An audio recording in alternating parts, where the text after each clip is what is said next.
Hello and welcome back to the Anime Club, the club where we talk about anime that we've been recently watching, viewing and enjoying. Let me know what you've been recently watching and enjoying, and if you've seen what I'm about to talk about, in the comments what you thought about it. I'm late to Dandadan because I watched the first, I think it was maybe 2 or 3 episodes when it came out. Loved it, but I was just sort of like in and out of it to the point where I wasn't remembering character names and it just felt a bit disjointed. So I thought, you know what, I'm going to wait till the whole season's out and then binge watch the whole thing.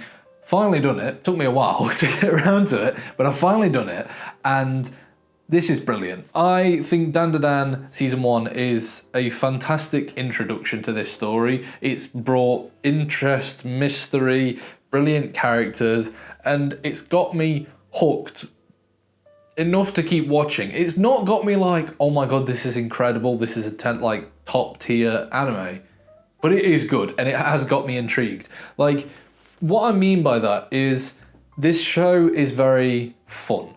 It's very, it doesn't take itself too seriously. It knows it's dealing with aliens and spirits, and it has fun. It talks about testicles all the time and bananas and all that. And it doesn't, you don't want this show to take itself too seriously because the vibrancy and the characters and the joy of it is what makes it brilliant. So I love it for that.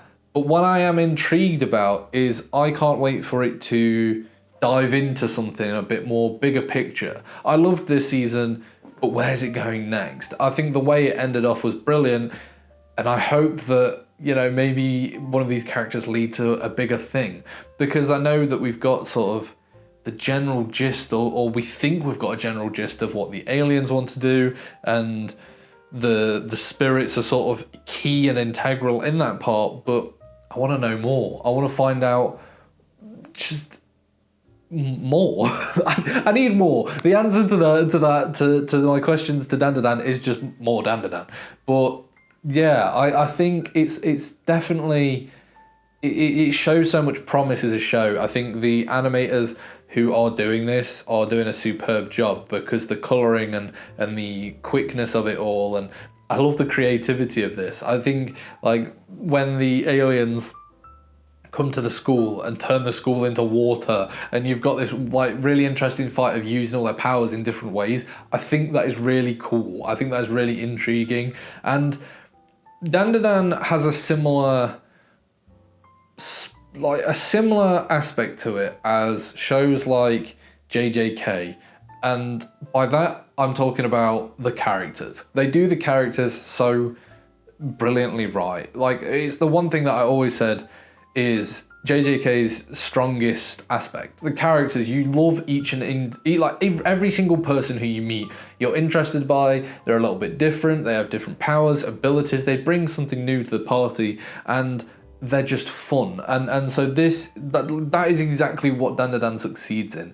From Miss Hayase and Ken Takakura, like, those two as a core are brilliant. The dynamic of the sort of like relationship between them, will they, won't they? They're both sort of insecure in their own different ways and have different flaws, but them two as a fronting two are such a brilliant pair, and it's interesting to see that dynamic of just like a duo. I think that's something that I personally have not watched in anime, so I'm very excited to see what happens with them. I have Momo's grandma, who is just like, I'm interested by her because I feel like we saw that, like, she's got the hints of being able to do a lot, but we didn't see her do a lot, if that makes sense. I feel like she's sort of bigged up, but not to a point where she's actually done much, and so I'm excited to see her maybe go against a spirit or just something like that. We also had the introduction of Gigi, I can't remember, the red-headed guy at the end of the season. I'm very intrigued by him because he's sort of past, and the whole thing with his parents and where that left off, I think, is quite an interesting place where it could go one of 2 ways, and I'm not entirely sure which way it's going to go. So I don't entirely trust him. Well, not him, but I feel like, I don't know. I'm not going to say any more in case I'm wrong. But let me know, what did you think of Dandadan Season 1? And I will see you next time on the Anime Club.